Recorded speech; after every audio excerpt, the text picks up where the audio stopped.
Hello everyone! Welcome back to CanceledCon.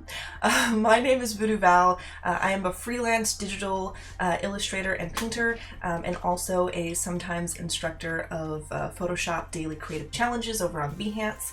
I'm very excited to be here today, and before I jump into what I'd like to discuss for the next half hour or so, I'd like to give a huge thank you to Andrew Huckrattle, Sarah Stewart, and all the other wonderful creatives who are helping to sort of put this together. Andrew, this was a fabulous idea, and I'm so excited to be a part of it.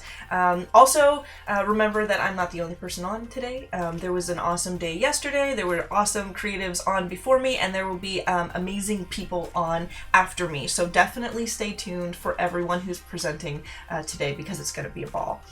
So what I'd like to discuss today is kind of answering questions that I think have been asked of me the most in my career. I've been a live streamer for about 6 years now, as well as doing the freelance digital art thing. And over those 6 years, I think one of the most asked questions that I've ever gotten is people asking, how do they find their style? How do they hone their unique art voice, I suppose? And I think that that's a question that is best answered by answering a lot of smaller questions. So I've put together kind of a presentation for you folks today, answering these questions and discussing this topic to the best of my own knowledge. I think that some of you may have a different approach to these things, and some of you may have a different idea about what these topics mean to you and how you can solve them. But I'm going to go over things from my own experience and what I have observed in my own career, and hopefully that can help some of you who might be in a similar situation to me. So how does one find their style? I don't think that it's something that you just discover one day. I don't think you just wake up like, there it is. I think it's something that creeps up on us over time, something that develops very slowly and subtly in the background as we hone our skill and as we continue on our art journey. And so I'm going to jump over here right quick. So I think that finding one style is made up of this handful of things. Learning the basics, using reference properly, honing your process, and enjoying the journey, enjoying the adventure of what you are actually doing. And this is something that is true for, I think, illustrators and painters and graphic designers and photographers and compositors and people of all different kinds of creative disciplines, maybe even tap dancers and people who crochet or people who tie fishing lures and all kinds of things. We've got a plethora of creatives on this broadcast for these 2 days, and I'm sure some of it's been eye-opening, but I think this is something that pretty much everybody can get into and understand, no matter what discipline they are studying in. So I'm going to break these up into 4 different discussions, maybe 5 if we have time. I'm just going to talk about what I think all of these things mean and how you can, I guess, achieve the discovery of your style. So when it comes to the basics and art reference, I'm going to kind of combine those into one here. The basics are your base. Learning the basic fundamentals of your skill, of your area of study, of expertise, was very important, because if you don't have that base, then everything that you build on top of it is going to be unstable. For illustrators, this could mean studying anatomy. For compositors or photographers, this could mean studying composition and studying lighting and those sorts of things. For people who are graphic designers or people who create icons and logos and things, this could mean studying real life items and images so that the concepts that you convey for your clients and to the world are accurate and relatable. Also, the importance of fact, and this is where reference really comes in.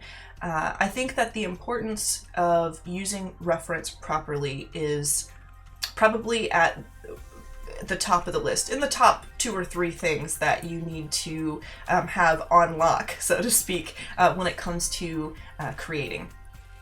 Having fact versus only looking at fiction, which could be just using other people's artwork as a base for your own work, can be sort of dangerous. And I'm going to explain why. So, proper ways to use reference, I think, are, first of all, like I said, it's important to use fact. If you're an illustrator, you're going to want to be looking at images or have reference of objects that exist in the real world to understand how light works, to understand how anatomy works, how the body flows together. For, as I mentioned, for photographers, understanding composition, how light interacts with your subject. For graphic designers, how real life objects and things come together and what the most defining part of those objects are, so that you may combine that into your own illustration or graphic art style to convey an idea that people understand. Using other art as reference can be okay, but like I said before, using it as the only base for your art is dangerous, because I think something that I heard a long time ago, can't remember where, but it stuck with me for my entire art career. Something that I believe truly is that art is our interpretation of the world. When you use fact and you reference fact in your work, your art becomes your interpretation of that real thing. When you use other people's art as reference only, your art then becomes someone else's interpretation of the world, or your interpretation of someone else's idea of what is real, and that can be detrimental to finding your own style and your own voice. I think that using other art as reference can be all right in finding inspiration. You know, maybe you see art that you're just like, oh my gosh, those colors, I need to use these colors, or dissecting the technique of another artist. Perhaps you're a painter and you're doing studies of other people's artwork. I think that is a wonderful way to understand technique, to understand how colors and things work together, and to practice. I think you can also use other artwork as reference simply to understand what is being created and consumed in the community, in the world today, when it comes to your particular field. But to use it as a base for your artwork only, I think can become dangerous and can alter your personal voice. So that's what I have to say on the basics and art reference, is make sure that you understand what the basics of your field are and practice those things and make sure you are utilizing reference properly. The next thing that I think is really important when it comes to finding your style is honing your process. Many of us, I think, find ourselves kind of all over the place, you know, with how we're creating our work. And for some people, that's fine. They don't mind that they have a different approach when it comes to creating their work. But I think that finding kind of a comfortable groove, you know, like a happy medium when it comes to understanding how you are going to create your work, I think that that's really important to developing your style. Because when you're kind of like anxious and not really understanding where you're going, or you're a little confused and lost in your own process, that stress can also inhibit how you're actually communicating through your art. And I think that you can hone a healthy process with these handful of things that I have listed here. Number one, staying motivated. I think that a lot of people have a lot of tricks for staying motivated. For me, motivation when it comes to my work means understanding that my work is a job and I'm not going to be in love with every single tiny detail of the process constantly, you know? Any job that you have, whether it's fun or not, it's going to always have a point in it where it feels like a job. So understanding that I am at work when I'm sitting down drawing and not I guess dwelling on the fact that I'm not having a blast at every point in my process has actually been really important to me, and really, I guess, has really helped me grow in that aspect. Understanding that making art, creating content, is not just a physical process, it's a mental process as well. And so I think that knowing yourself and understanding what makes you comfortable, what helps clear your mind and helps you focus on what you're doing, developing a strong mental process as well as a physical process of painting or designing or taking photographs or whatever it is that you do is equally as important. For me, I have a list of things that help calm me and help clear my head and help me center myself in a creative space, and I've got it pinned up on the wall next to my monitor, and every day when I sit down, I read that list if I'm not really feeling into what I'm doing, and I go down the list until I feel more calm. My list consists of going outside and getting some fresh air. Maybe not today, if you can hear the storm brewing outside. Today wouldn't be a day to do that, but sometimes I take 30 minutes and play a video game. Whatever it is, that as long as my time will allow, to relax in my creative space before I get going. Sometimes I like to browse Pinterest. That gives me a little bit of inspiration when it comes to me sitting down and beginning a project. Sometimes I'm in the middle of my process and I'm starting to feel a little anxious and I'm not appreciating the work I'm making, and the difference between succeeding and not succeeding in that project is flipping my canvas horizontally, getting up and taking a break, asking a trusted friend or mentor for feedback on my work, and things like that. But developing a strong mental process as well as the physical process of creating your work is very important. I think the last thing is recognizing a successful or unsuccessful process. I think that some of us, we start creating something and we think, well, if I just push myself and I work through it, I just keep going, then eventually it will get finished. But sometimes I think that we are pushing ourselves to work on something that is a lost cause. And so it's very important, I think, to know ourselves and to understand when we are working through, I suppose, the ugly phase of our work, and when we are actually, I don't want to say failing, but when our concept is no longer viable and we should start something else.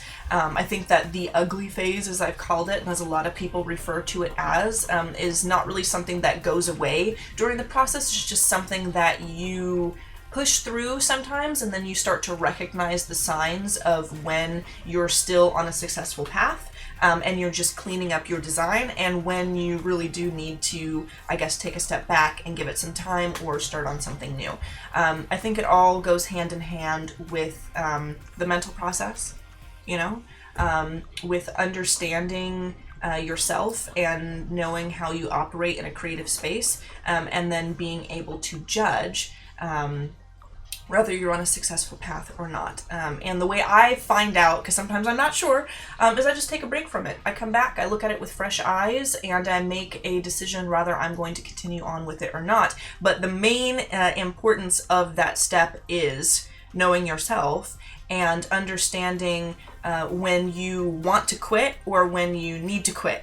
Because sometimes I think it may be easy for us to say, I'm sick and tired of this design, I don't want to look at it anymore.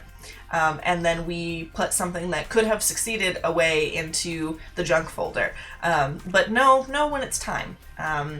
Really take time to consider your design and judge what needs to happen and how to move forward.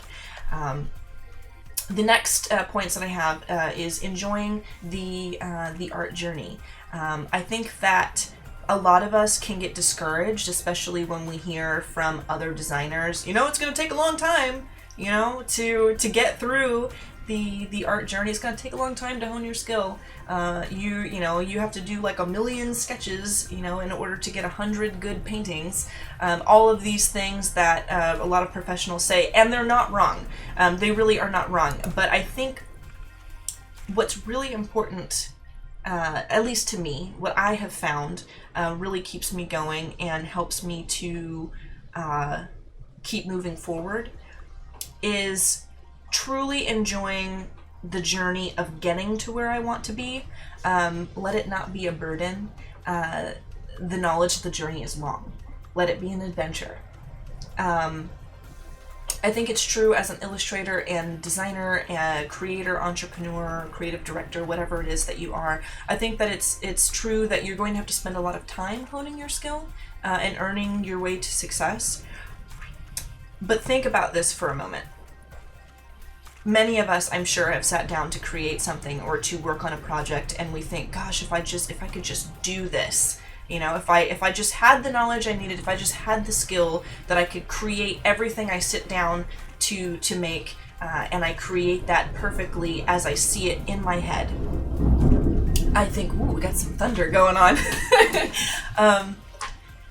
If we all had that ability to sit down and create everything from point A to point B perfectly, then there really would be nothing after that.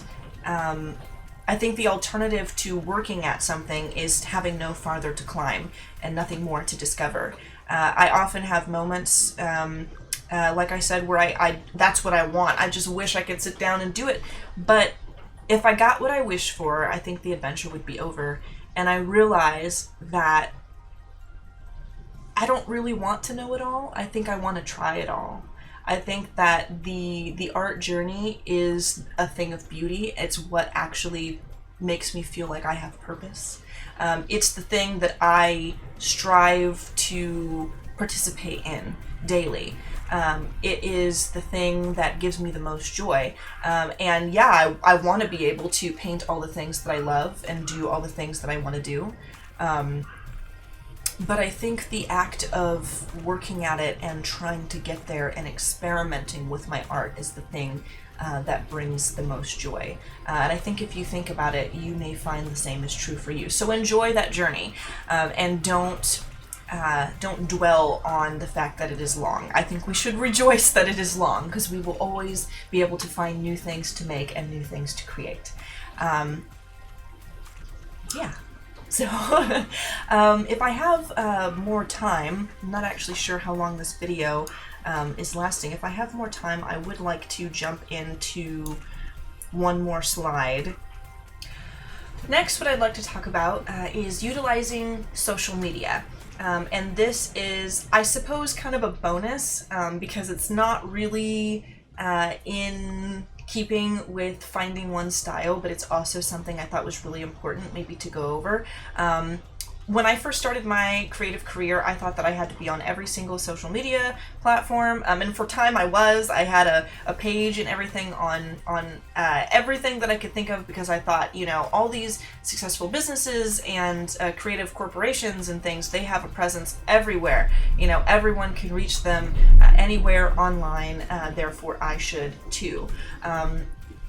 But I think that the problem with that is that when you're starting out kind of freelancing and doing your own thing, you're just one person, and it can be very hard to keep up with that. So I actually decided that I was going to only use the social media platforms that I was comfortable using, and I was going to use them in different ways. So what I did first of all is I put clutter to professional, from cluttery and posting everything to every place, to using certain social media platforms in their own ways and in a professional manner.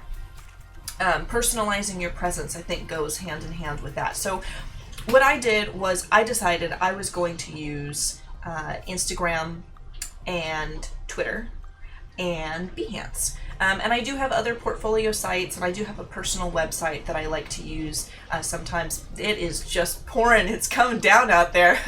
Pray for me, guys. It sounds like a monsoon outside. What I like to do is I like to post all of my content that I feel like shows my personal personality on my Twitter account. That's where I post memes. That's where all the meme posts are. That's where all of my work in progress sketches and things are. That's where all of my ideas and polls and questions to the community are shared. And it's where I'm a lot more candid and casual, I suppose. It's a really great platform for, I suppose, interacting personally and one-on-one with people who appreciate your content. Whereas Instagram, I've chosen to use almost like a portfolio site, but not quite. When I first started using Instagram, I was posting all of my works in progress also over on Instagram. And what I found is that when you post several iterations of things onto your Instagram, people tend to not really pay any mind to most of those posts, at least in my experience. Posting a work in progress, unless it's a giant leap in the process, I don't really think it's necessary on Instagram. I think that you can post your finished works on Instagram. Every time you finish something, post it over there. You can post images and promos for events and things over on Instagram. I think that's a good place to put that stuff. But I think it's better to utilize Twitter or maybe Facebook as a place to interact and post all the works in progress, all of that nitty-gritty behind the scenes sort of stuff, and cultivate an Instagram account where someone who knows nothing about you, has never seen you before, can scroll through your Instagram profile and see a bunch of different work instead of iteration after work in progress of the same paintings over and over again.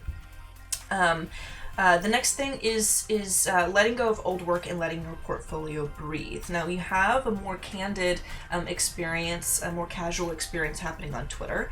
You have sort of a cultivated portfolio over on Instagram where people can just look at the breadth of your work and see tons of different finished projects. But I think using something like Behance or your personal website as your main portfolio, it's a little more tightened up than your Instagram account.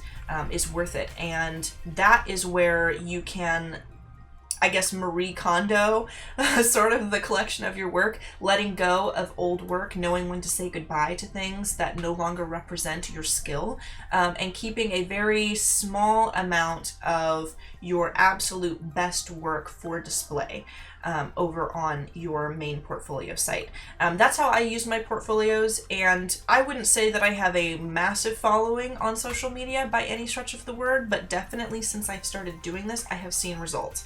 I've gone from having, 10 to 30 likes on my Instagram posts because I was just posting works in progress, to having a few hundred likes on posts because every time they see a post, it's something that's new. And I'm still working on it. I'm still going through, but I wanted to share that bit of knowledge because it's starting to work for me. And also, I enjoy interacting with my social media